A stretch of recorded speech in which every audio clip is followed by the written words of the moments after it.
Welcome back, everybody. Today we're taking a deep dive into something a little different. A little unexpected. And a little bit unsettling, I would say. It all started with a simple question. Right.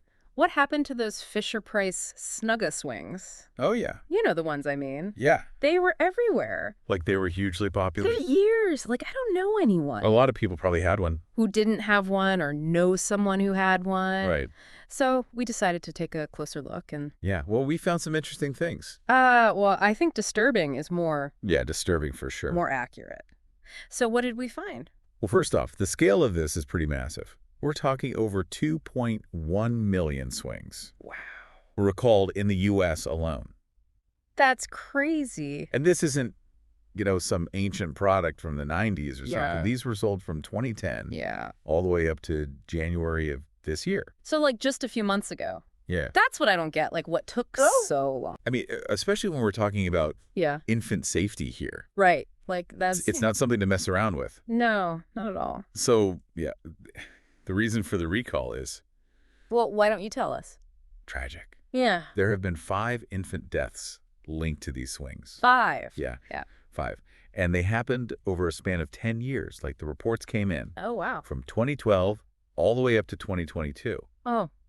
And these deaths were all related to the swings being used. For sleep. Yes, for sleep. Okay, so that's a thing that people do. I did it. I think a lot of parents listening have probably done it. Like, you get the baby to sleep in the swing. Yeah, it's very common. It's like the classic move. It's like they're soothed by the movement. Exactly. So, it makes sense. Yes. But so what's wrong with the swing? Like, what's the problem? Well, the problem is with the design of the swing itself. It's like a combination of a couple things. Okay. The headrest and then this body support insert they have. They kind of work together to create this incline. So when a baby's in there, even without any extra blankets or pillows or anything, Right. their head can tilt forward. Oh, no. And it can restrict their airway. Yeah. And that can lead to suffocation. So it's like a design flaw in the swing itself. Yeah. And it's like a really tragic reminder that, even products that are made for babies Yep. can have unforeseen risks. It's really scary. It is. So this isn't just like, a matter of opinion or like, Right. This is like the CPSC Yeah, the Consumer Product Safety Commission. is very clear about this. Like, no inclined baby product No. should ever be used for sleep. Absolutely not. So that's swings, bouncers, soothers, anything that like Any pace. positions the baby at an angle. Yep. No good. No good. A firm, flat surface is the only safe sleep environment for an infant. Yeah, and people always say like back is best too, right? Like, Back to sleep. yeah, back to sleep. Always. So, okay, let's get down to like the nitty gritty here. Like if someone's listening to this and they've got one of these swings, what should they do? Well, first and foremost, stop using it immediately. Obviously. Yeah, don't take any chances. Right. And then you got to remove both the headrest and that body support insert. Both of them. Yeah, both. Yeah. You can even cut the tether on the headrest. Oh, so you can't even put it back on. You don't want to be able to. Makes sense. So, those are really important steps for anyone who still has one of these swings. Okay, so non-negotiable, get rid of the headrest, get rid of the body support insert. Yeah, and then Fisher-Price is offering a $25 refund $25? for destroying those parts. Which, it raises some questions. Like, is that enough? Yeah, I was going to say like $25 when you're talking about Right. the safety of a baby. Like, Potential loss of life. it just feels, It feels a little, I don't know. It's Yeah. just such a I don't know. sensitive topic. It is. And it brings up the question of accountability. Like, what steps are being taken to prevent this kind of thing from happening again? Exactly. That's what I'm wondering. Like, what are they doing to make sure that other products are safe? Yeah, these are questions that we need to look into further, for sure. Yeah. Okay, so like this whole thing, like Right. it just makes you think twice about all the products that you're using Yeah. with your baby. Everything you take for granted. Yeah, right. Like you just assume that if it's on the market, if it's a name brand like Fisher-Price, Right. then it's got to be safe. Well, this proves that that's not always the case. So let's talk about like what's being done to address this, like on a bigger scale. Yeah. There's this piece of legislation, the 2022 Safe Sleep for Babies Act, Right. which bans the sale of inclined sleepers, Yeah. which is interesting because those are very similar Yeah. Very similar design, to these swings. and they pose the same risk. Yeah. So like, why wasn't this addressed sooner? Right. That's a really good question. If it's such a big deal, like why are they just now. Like, why are we waiting for these tragedies to happen? Yeah. And, like, what other products, Are out there. right, are sitting in nurseries right now that are potentially dangerous? It's scary. It is. Okay, well, we're going to have to look into that more because I think that's a whole other... That's a whole other can of worms. Exactly. Yeah. We need answers. We do. But for now, we're going to take a break. We'll be right back after this. Yeah, it's like, how do you even know if you've got one of these things? Right, because, like, it's been so long. Right, like maybe you packed it away in the attic or something? Exactly, and you don't even remember what you had. Yeah, so the CPSC website is a great resource for that. They have, like, a whole list. Yeah, they've got all the model, all the product numbers, pictures. Oh, wow. So you can double check. Even if you don't know what you have. Exactly. That's really helpful. Yeah, and just to be clear, we're talking about all 21 models of these Snuga Swings. All of them. All of them, they were sold under a bunch of different names, you know? Oh, really? Like my little Snugabunny Cradle and Swing. Oh. My little Snugabear Cradle and Swing. Okay. Even replacement seat pads are part of this recall. So, like, no matter what. Yeah, if you've got any part of this swing, Gotta get rid of it. toss it. Okay, so let's say you've got one. What do you do? Like, what's the next step? Well, Fisher-Price, they're offering a $25 refund A refund. if you destroy the headrest and the body support insert.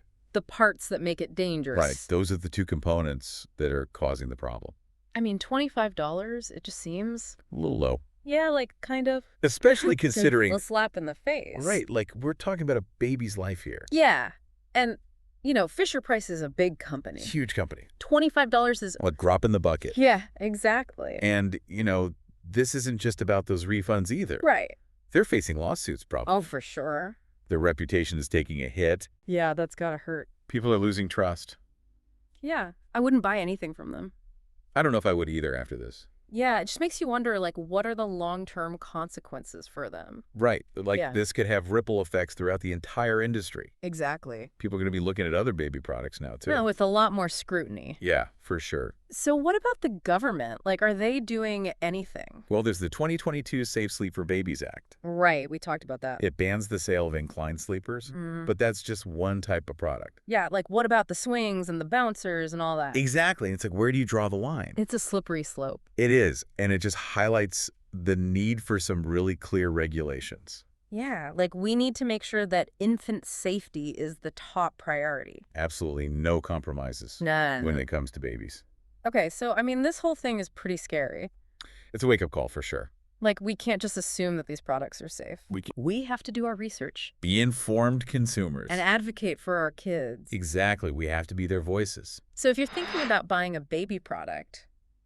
Don't just take the marketing claims at face value. Right, like those commercials. Yeah. They're designed to make you feel good. But they don't always tell the whole story. Nope. So do your research. Look for independent safety reviews.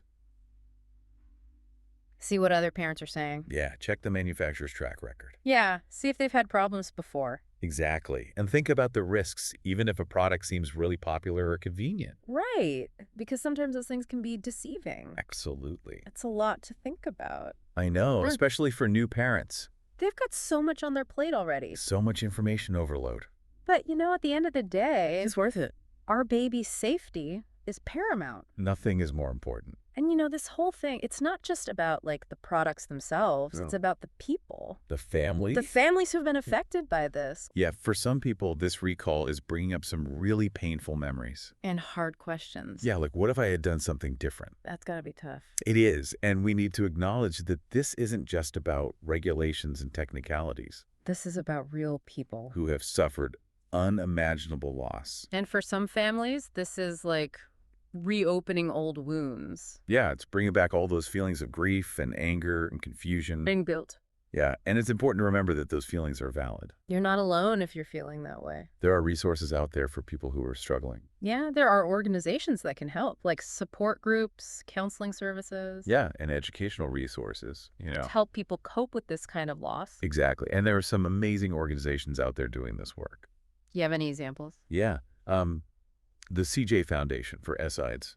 Okay. They're incredible. They offer support groups, counseling, and resources specifically for families affected by sudden infant death. So it's like a safe space. Yeah, where they can connect with others. To understand what they're going through. Right. And get the support they need. Yeah, because sometimes just talking to someone who's been there Yeah. can make all the difference. I bet. And, you know, even if you haven't been directly affected by the specific recall, Yeah. just hearing this It can news, still be really unsettling. yeah, like it makes you question everything. Right, like what am I doing wrong? Exactly. And it's just a reminder that, you know, these things can happen. They do happen. And we can't take our baby's safety for granted. No, we have to be vigilant. So it's okay to feel anxious or upset. Absolutely. And if it's bringing up those feelings for you, Yeah. it's perfectly normal to reach out for help. Don't try to bottle it up. Talk to someone. Yeah, therapist or a counselor. They can really help you process those emotions. Yeah. And develop some healthy coping mechanisms. You know, because grief and loss can be really complicated. It is. And it's okay to not be okay. It's so important to remember that. So, I mean, this whole recall, Yeah, it's obviously a terrible situation. it is heartbreaking. But maybe it can also be like a catalyst. For positive change. Like maybe we can learn from this We have to. and make things better in the future. Right, we need to make sure this never happens again. Yeah. So, like, what can we do? Well, I think it highlights the need for more research. Into infant safety. Yeah, like we need to understand these risks better. And develop products that are truly safe. Right, like no more cutting corners. Then we need stronger safety standards. Absolutely, like make them mandatory, not just guidelines. Yeah. And more transparency from manufacturers. Yeah, like tell us what's in these products, how they were tested. Don't hide things from us. We need to know what we're buying for our babies. Well, we have a right to that information. Yeah, and we need to be more vocal about it. Like, demand it. Yeah, and hold these companies accountable. And, you know, it's not just up to the government or the manufacturers. Right. We as consumers have a role to play, too. And Like, we need to be informed. proactive. And spread the word. Yeah. Tell your friends, tell your family. Share this information. Because knowledge is power. Right. And the more we know, The better choices we can make. and the safer our babies will be. So yeah, let's all commit to being more vigilant. Do our research. Ask tough questions. And advocate for change. We can make a difference. We can create a safer world for our little ones. Together. Absolutely. And that's what it's all about, right? Yeah, protecting the most vulnerable. Keeping those babies safe. That's the bottom line. Well said. Thank you so much for joining me today for this deep dive. Yeah, it's been a little heavy, but It's important. definitely. And, you know, sometimes we got to talk about the tough stuff Absolutely. to make things better. We can't just sweep it under the rug. So to everyone listening, Stay informed stay vigilant. and keep those babies safe. We'll see you next time for another deep dive.